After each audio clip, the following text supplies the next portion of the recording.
গাই আমাদের মা, গাই কাটা যাবে না। কি বলে তো, এদিকে হয়তো বলে না, অনেক দিকে আন্দোলন হয় দেখবেন, গরু কাটা যাবে না। আচ্ছা গরু কাটা যাবে না কেন? গরু আমাদের দেবতা। আচ্ছা গরু যদি তোমাদের দেবতা হলো, ব্রহ্ম বৈবর্ত পুরাণ ভালো করে মন দিয়ে শুনবেন, এর জন্য স্টেজে দাঁড়িয়ে আমি বারবার বলি পড়াশোনা করুন।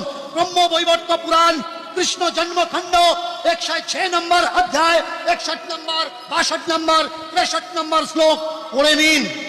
রুক্মিণীর বিবাহের সময় 1 লক্ষ গরু বলি দেওয়া হচ্ছে ভোজন করানোর জন্য। 1 লক্ষ গরু।